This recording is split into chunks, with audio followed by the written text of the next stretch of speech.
Halo teman-teman semua. Selamat datang di channel ini. Hari ini, kita akan mendengarkan sebuah kisah yang sangat menyentuh hati.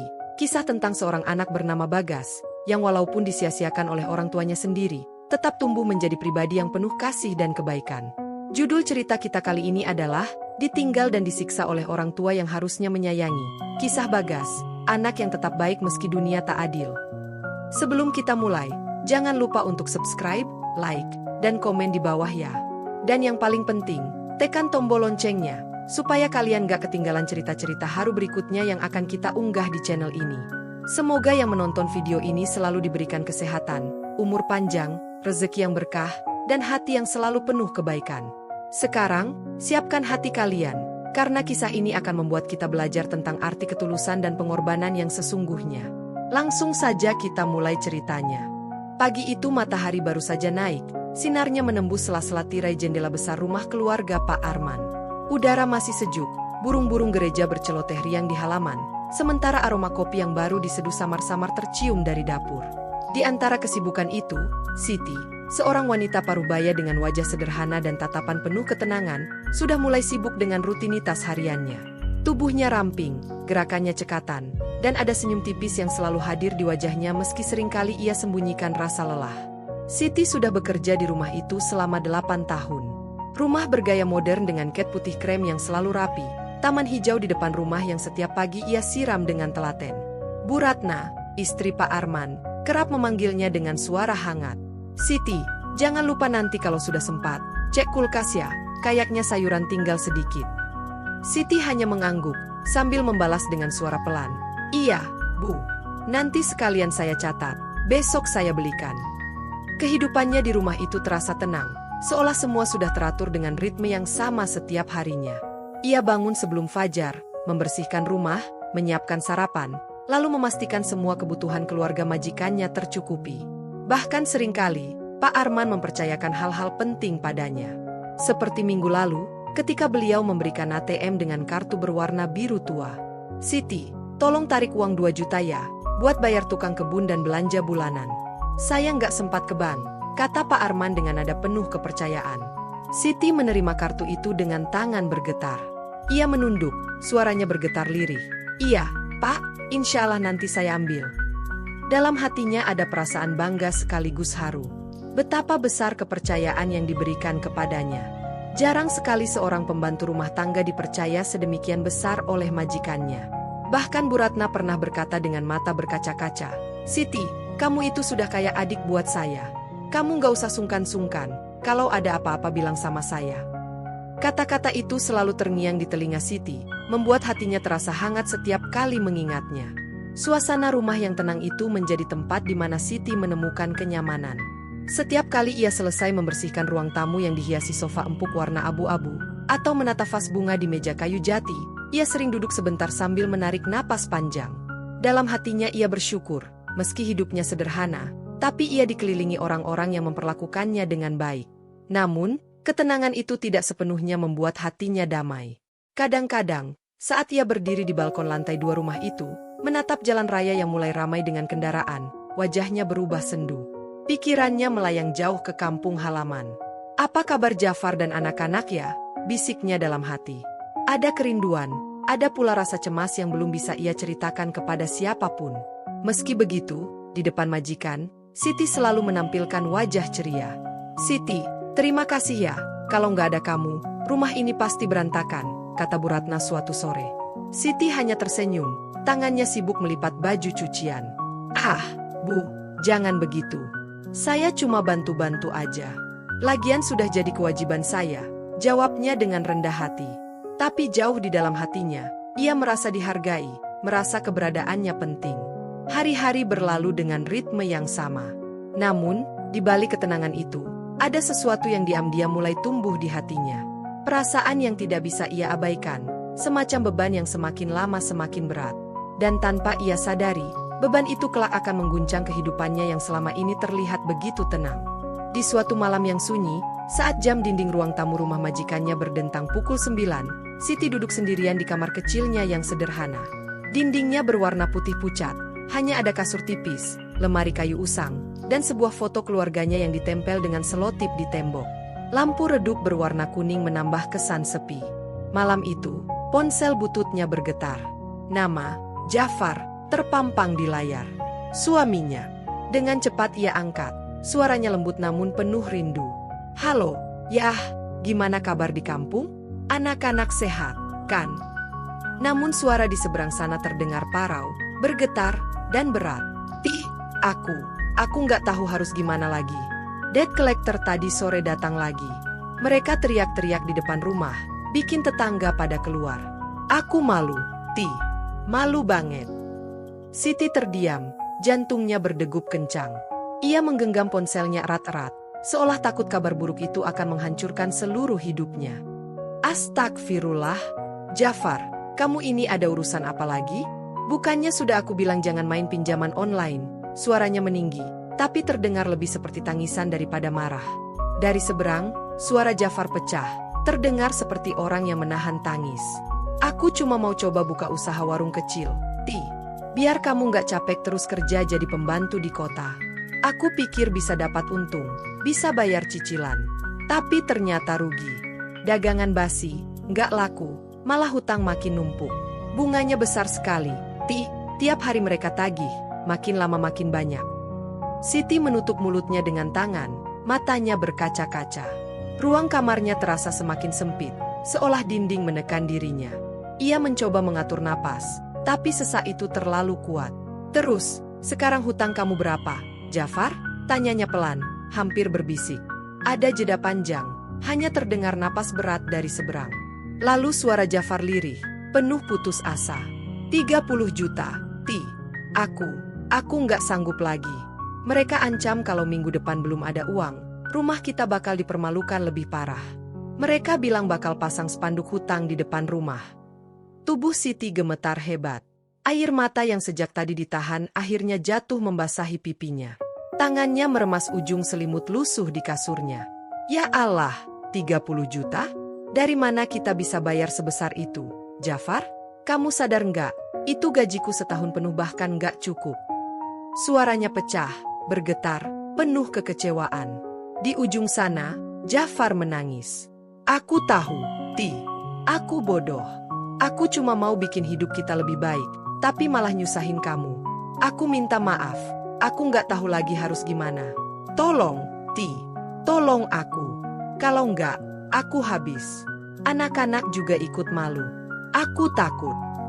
Siti menutup wajahnya dengan kedua tangan. Dalam hati, ada perasaan bercampur aduk, marah, kecewa, sedih, dan takut. Nafasnya tersengal, dada terasa ditusuk. Ia ingin berteriak, tapi suara itu tertahan di tenggorokan. Malam itu ia duduk memeluk lutut, menangis dalam diam, sementara suara suaminya terus terngiang, penuh panik dan putus asa. Di luar kamar, terdengar suara jam dinding berdetak pelan, dan sesekali angin malam menerpa jendela, membuat tirai tipis bergoyang perlahan. Semua terasa sunyi, namun di hati Siti, badai besar baru saja dimulai. Sejak malam itu, hati Siti tidak pernah benar-benar tenang. Setiap pagi, meski tubuhnya sibuk menyapu lantai keramik yang berkilau atau menyiapkan sarapan untuk keluarga Pak Arman, pikirannya selalu melayang jauh.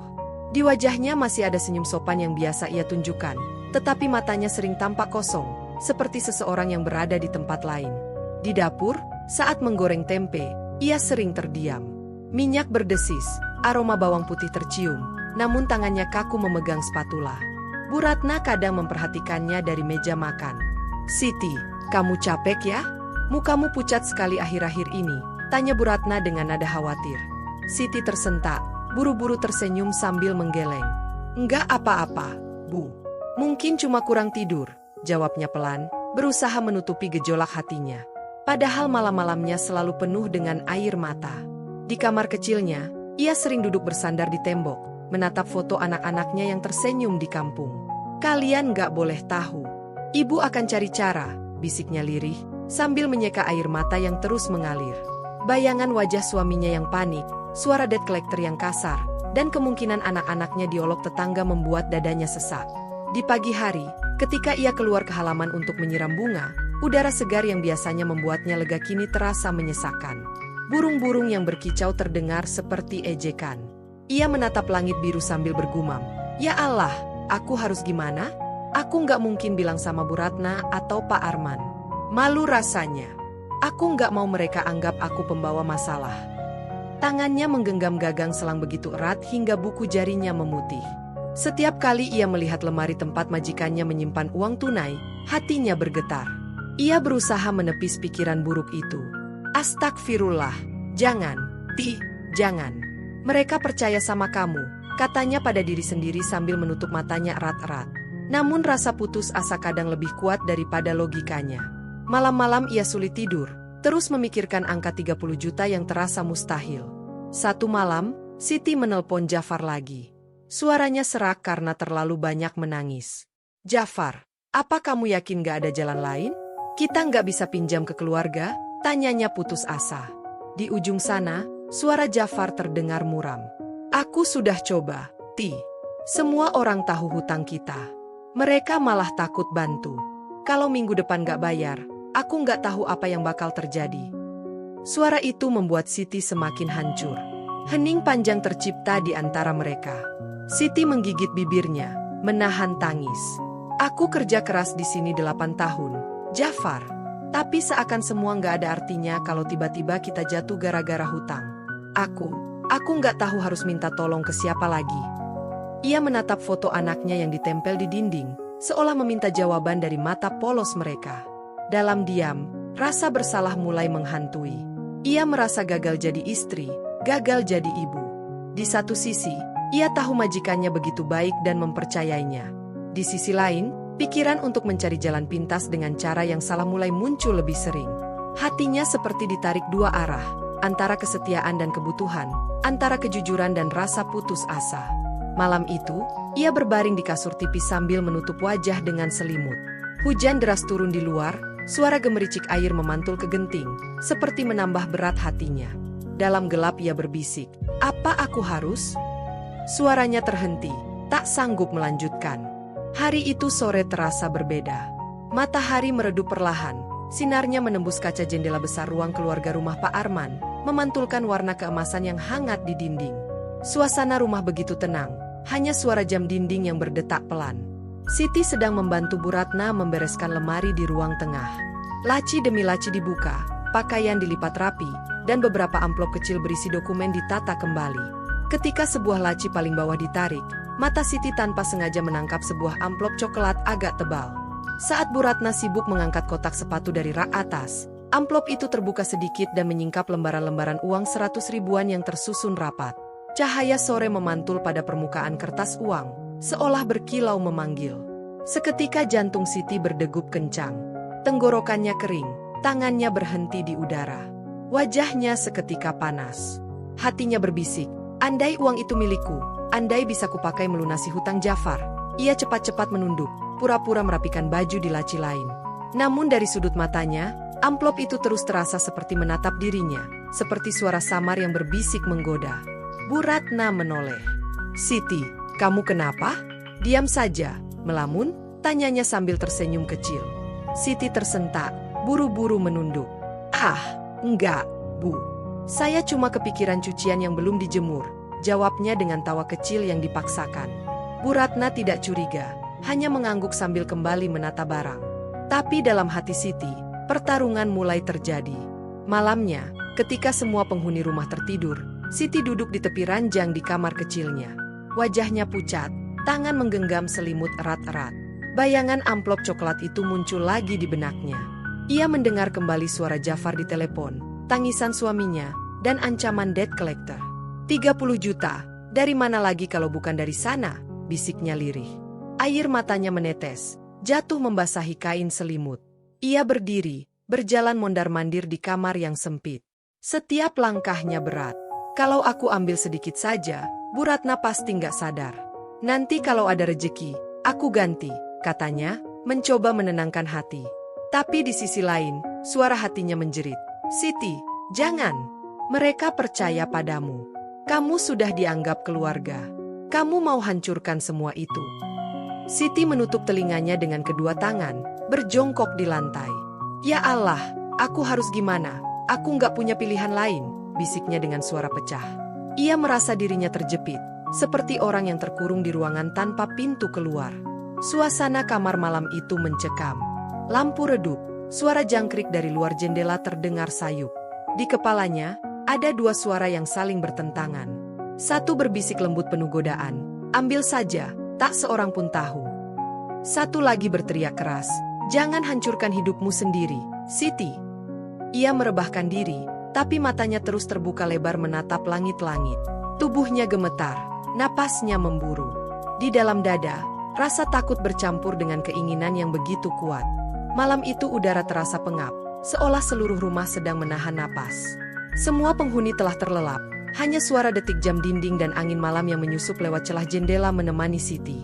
Di kamarnya, ia duduk di tepi ranjang, wajahnya pucat, mata bengkak karena tak henti-hentinya menangis.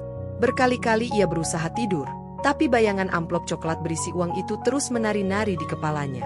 Akhirnya, sekitar pukul 2 dini hari, ia bangkit dengan langkah pelan. Jantungnya berdegup tak karuan, keringat dingin membasahi pelipis.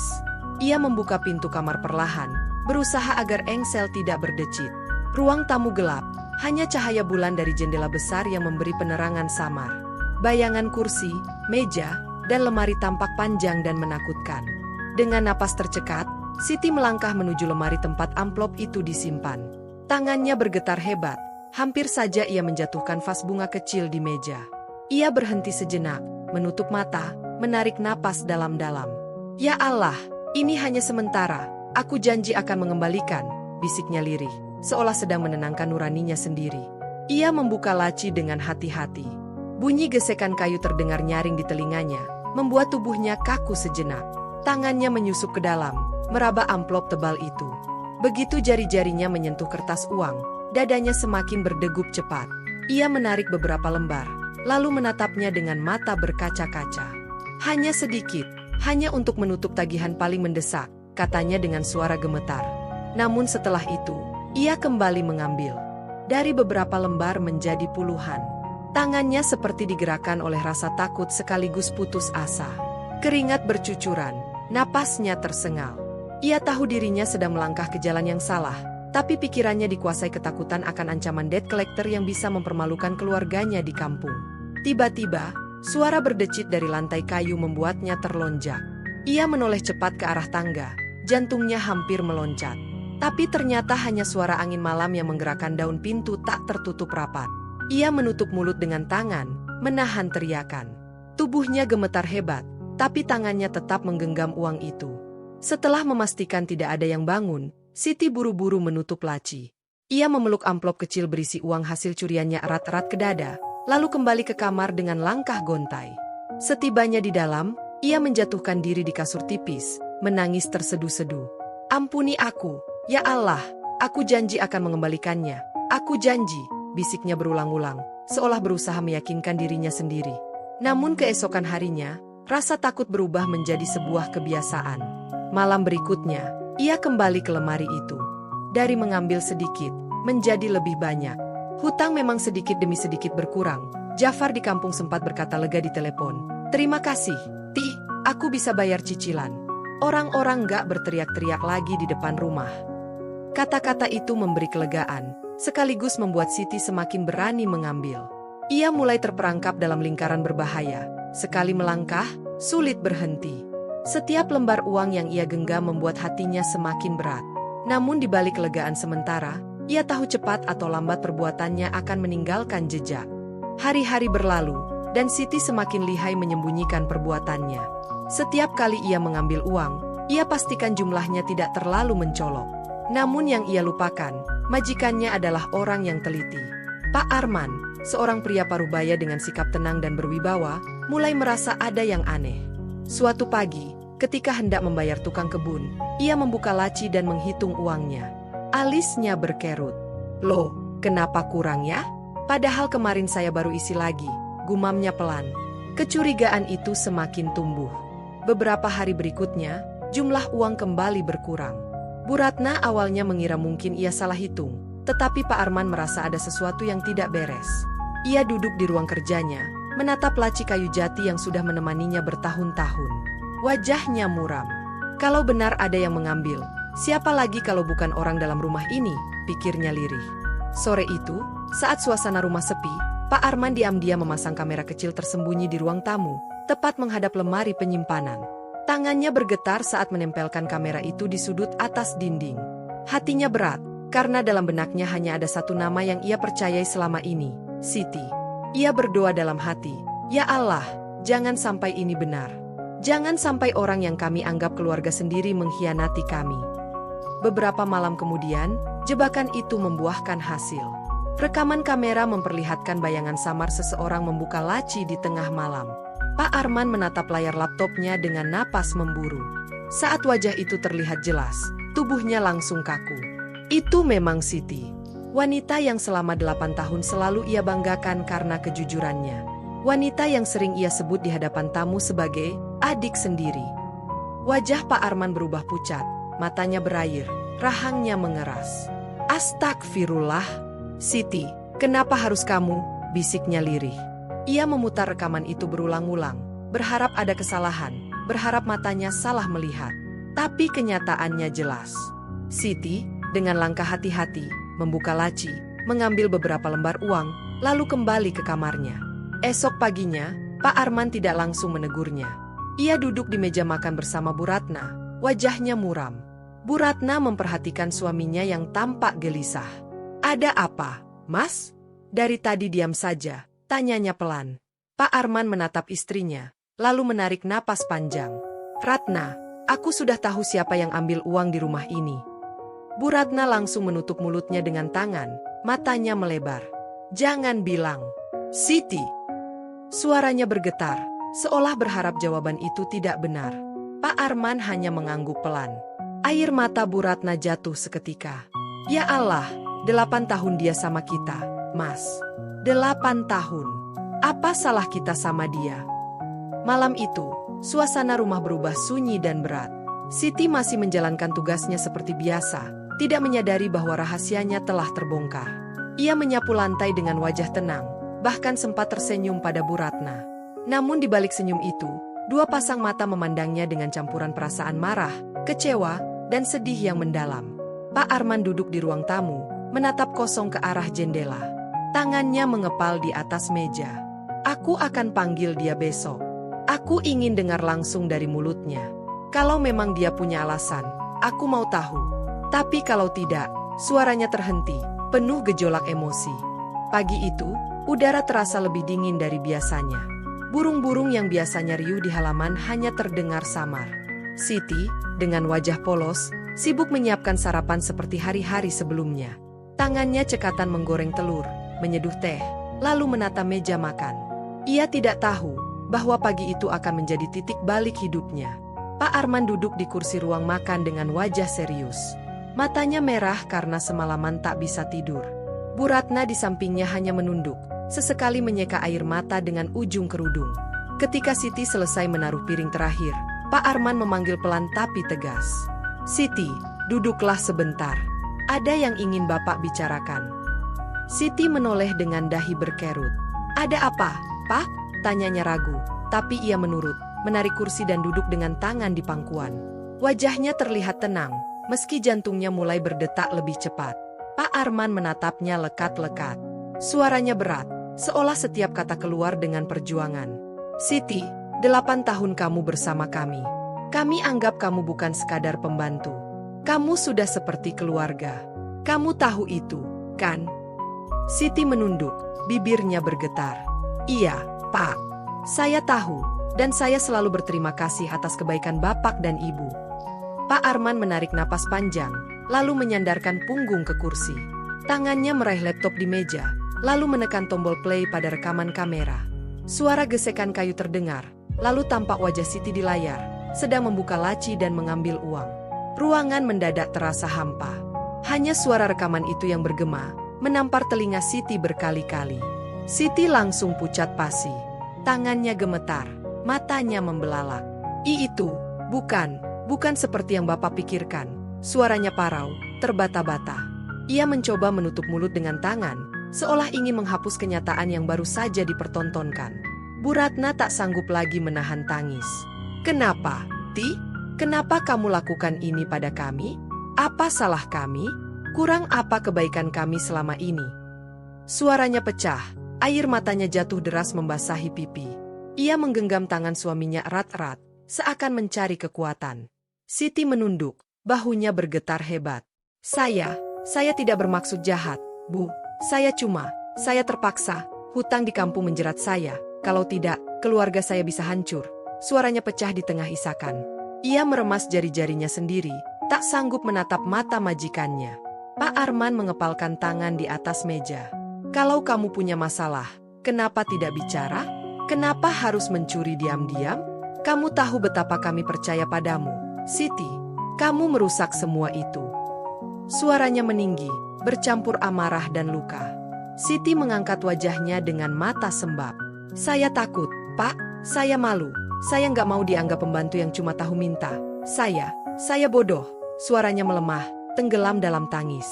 Ruangan dipenuhi kesedihan dan kekecewaan yang menyesakkan dada. Tak ada lagi suara piring beradu. Tak ada lagi obrolan ringan seperti biasanya. Hanya isak tangis dan hening yang terasa panjang, membuat waktu seolah berhenti. Setelah pengakuan itu, suasana rumah mendadak berubah hening. Tidak ada suara angin dari jendela, tidak ada kicau burung dari halaman. Hanya ada isak tangis Siti yang terdengar lirih, seolah memenuhi setiap sudut ruangan. Ia menunduk dalam-dalam, kedua tangannya menutupi wajah, bahunya bergetar hebat. Air matanya jatuh deras, membasahi lantai keramik di bawah kakinya. Bu Ratna masih duduk mematung, wajahnya pucat. Sesekali ia menggeleng-geleng tak percaya. Siti, kalau saja kamu cerita lebih awal, mungkin kami bisa bantu. Kami bukan orang asing bagimu. Tapi kenapa harus dengan cara ini? Suaranya bergetar, seolah setiap kata yang keluar adalah pisau yang menancap di hati. Siti menoleh dengan wajah sembab, matanya merah dan bengkak. Saya tahu, Bu. Saya tahu ibu dan bapak baik sekali. Tapi saya takut, saya malu, saya nggak mau jadi beban. Saya pikir, kalau saya ambil sedikit, bisa saya ganti nanti. Tapi ternyata, saya salah besar. Tangannya meremas bajunya sendiri, seolah sedang menghukum dirinya. Pak Arman menatap Siti dengan sorot mata yang berat. Ada amarah, tapi lebih banyak kecewa. Siti, kamu sadar nggak? Uang bisa dicari lagi. Tapi kepercayaan? Begitu hilang, sangat sulit kembali. Suaranya dalam, bergetar karena menahan gejolak hati. Ia lalu berdiri, berjalan mondar-mandir, tangannya bersedekap. Setiap langkahnya seperti dentuman keras di telinga Siti. Siti menangis semakin keras. Saya bodoh, Pak. Saya manusia paling hina. Saya sudah mengkhianati orang yang paling baik sama saya. Saya nggak pantas tinggal di sini lagi. Ia terisak, lalu berlutut di lantai, menempelkan dahinya ke ubin dingin. Tangisnya pecah seperti anak kecil yang ketakutan. Bu Ratna tak kuasa melihat pemandangan itu. Ia ikut terisak, menutup wajah dengan kedua tangan. Ya Allah, kenapa begini jadinya? Kami sayang sekali sama kamu, Siti. Kamu sudah seperti anak kami sendiri. Tangisnya menggema, membuat ruangan itu terasa semakin berat. Siti merangkak mendekat, memegang ujung kain Bu Ratna dengan tangan gemetar. Maafkan saya, Bu. Maafkan saya, Pak. Saya rela dihukum. Saya rela diusir. Tapi tolong, jangan benci saya. Jangan anggap saya orang asing.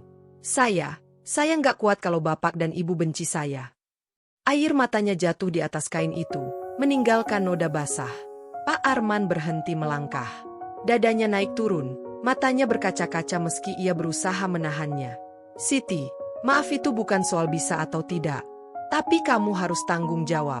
Kami harus pikirkan bagaimana cara menyelesaikan ini.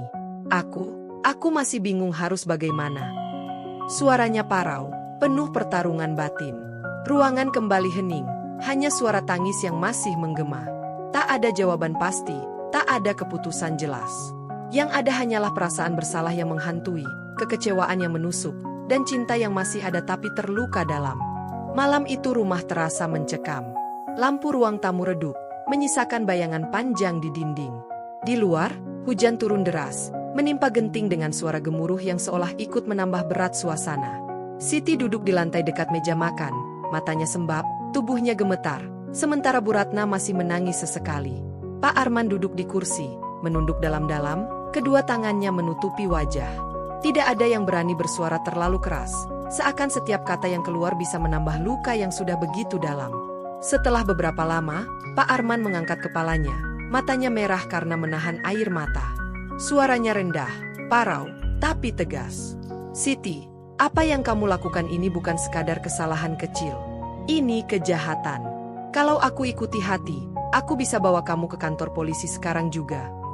Ucapannya membuat tubuh Siti kaku, napasnya tercekat. Siti langsung merangkak mendekat, tangannya gemetar meraih ujung celana Pak Arman.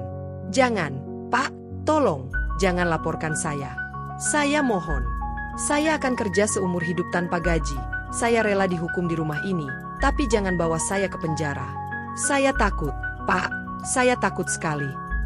Air matanya kembali jatuh, suaranya pecah tak terkendali. Bu Ratna yang mendengar itu semakin terisak. Ia menoleh ke suaminya, menggenggam tangannya erat-erat. Mas, jangan laporkan dia. Aku nggak tega. Kita memang marah, kita kecewa, tapi dia sudah kita anggap anak sendiri. Kalau masuk penjara, habis masa depannya. Suaranya lirih, penuh belas kasih yang bercampur luka. Pak Arman menatap istrinya lama. Ada pertarungan sengit di dalam dadanya. Di satu sisi, harga dirinya hancur karena dikhianati. Kepercayaan yang ia bangun selama bertahun-tahun runtuh begitu saja. Tapi di sisi lain, ada rasa sayang yang sulit dipadamkan. 8 tahun bukan waktu sebentar. Siti bukan sekadar pekerja, ia tahu kebiasaan mereka, tahu selera makanan mereka, bahkan tahu kapan Bu Ratna merasa pusing dan perlu teh hangat. Ia bagian dari rumah ini. Pak Arman berdiri, berjalan ke arah jendela. Ia menatap hujan yang turun deras, seolah mencari jawaban di balik tirai air itu. Kalau aku diam, berarti aku mengajarkan orang lain untuk bebas mencuri. Kalau aku lapor, berarti aku menghancurkan hidup Siti. Apa yang harus aku pilih?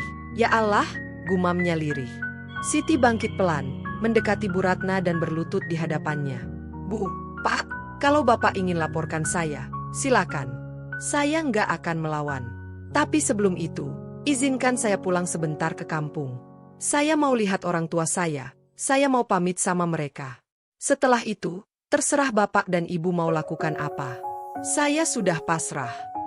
Tangisnya makin deras, kepalanya tertunduk rendah. Bu Ratna langsung menutup mulutnya, matanya membelalak. Astagfirullah, jangan bicara begitu, Ti. Jangan seolah kamu akan berpisah selamanya. Hati saya nggak kuat dengarnya. Ia memeluk kepala Siti erat-erat, menangis bersama. Pak Arman menoleh, sorot matanya lembut tapi penuh luka. Ia berjalan mendekat, lalu meletakkan tangan di bahu Siti. Siti, kami kecewa. Sangat kecewa. Tapi aku nggak sanggup lihat kamu hancur di penjara. Hanya satu syaratku, kamu harus berhenti bohong. Kamu harus jujur, bayar kesalahanmu dengan kerja keras, dan jangan pernah ulangi lagi. Kalau tidak, aku tidak akan bisa menahan diri lagi.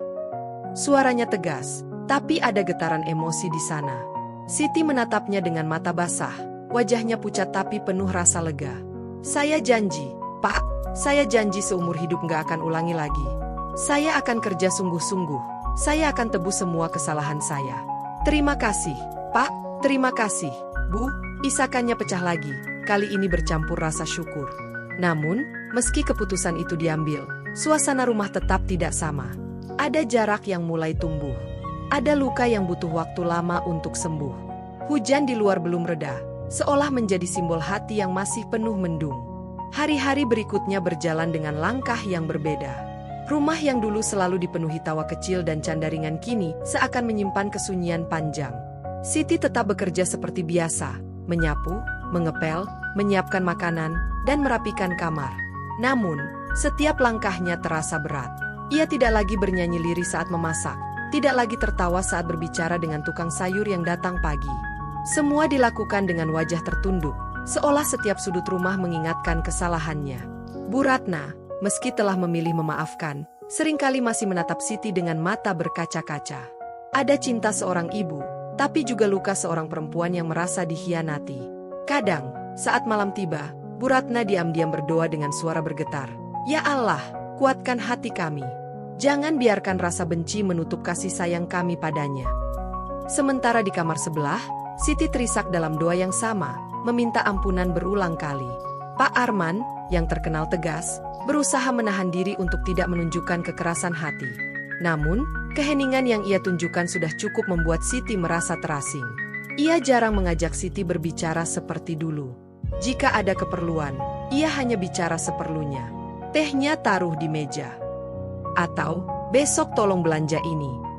Kalimat-kalimat singkat itu terdengar kaku, berbeda dari dulu ketika mereka bisa berbincang panjang tentang kabar kampung, harga cabai, atau berita tetangga.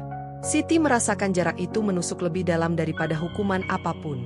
Kadang, saat ia mencuci piring, ia menatap bayangan wajahnya di air sabun dan berbisik pada diri sendiri. Siti, kamu sudah merusak segalanya. Mungkin mereka memaafkan, tapi luka ini nggak akan pernah hilang. Dan kamu harus belajar hidup dengan itu. Beberapa bulan kemudian, sedikit demi sedikit keadaan mulai berubah. Siti tetap setia bekerja tanpa banyak bicara. Ia menolak menerima gaji penuh, meminta sebagian dipotong untuk mengganti kerugian yang sudah ia timbulkan. Biar saya pelan-pelan balikin, Pak. Saya nggak mau uang ini jadi beban dosa lagi, katanya dengan suara lirih suatu malam. Pak Arman hanya menatapnya lama, lalu mengangguk tanpa sepatah kata. Bu Ratna kadang mulai mengajak Siti bicara seperti dulu, meski suaranya masih menyimpan kehati-hatian. Ti, jangan lupa bikin sayur asem ya, besok Bapak suka kalau siang ada itu. Senyum tipis akhirnya kembali muncul di wajahnya. Siti menyambutnya dengan mata berkaca-kaca, karena setiap percakapan kecil itu terasa seperti secercah cahaya di tengah gelap penyesalan. Namun, dalam hatinya, Siti tahu luka itu tidak akan pernah benar-benar hilang. Kepercayaan yang rusak hanya bisa disulam, tidak bisa kembali utuh. Ia hidup dengan rasa bersalah yang menjadi bayang-bayang setiap kali ia menatap wajah majikannya.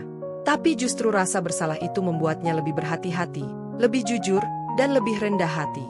Ia belajar bahwa satu keputusan salah bisa menghancurkan segalanya, tapi juga bisa menjadi jalan untuk bertobat sungguh-sungguh. Suatu malam, saat semuanya sudah tidur, Siti duduk di teras rumah. Angin malam berhembus pelan, langit cerah dihiasi bintang. Ia menatap ke atas, berbisik dengan suara bergetar. Terima kasih, ya Allah, karena Engkau masih beri saya kesempatan memperbaiki diri. Saya janji, saya nggak akan pernah sia-siakan kepercayaan ini lagi. Air matanya jatuh. Kali ini bukan hanya air mata sedih, tapi juga air mata syukur. Cerita Siti berakhir bukan dengan kebahagiaan penuh, tapi dengan pelajaran besar, bahwa kepercayaan adalah harta paling berharga, dan sekali hilang, butuh waktu lama untuk mendapatkannya kembali. Ia terus bekerja, terus menebus, dan terus belajar. Hidupnya kini bukan hanya miliknya sendiri, tapi juga sebuah pengingat abadi bahwa setiap perbuatan, sekecil apapun, akan selalu meninggalkan jejak. Terima kasih sudah menonton sampai akhir cerita yang penuh makna ini. Semoga kisah Bagas hari ini bisa mengingatkan kita bahwa kebaikan sekecil apapun tidak akan pernah sia-sia.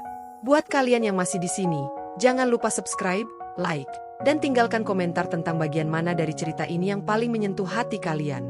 Dan jangan lupa juga untuk tekan tombol loncengnya, supaya kalian selalu dapat notifikasi setiap kali channel ini mengunggah cerita terbaru.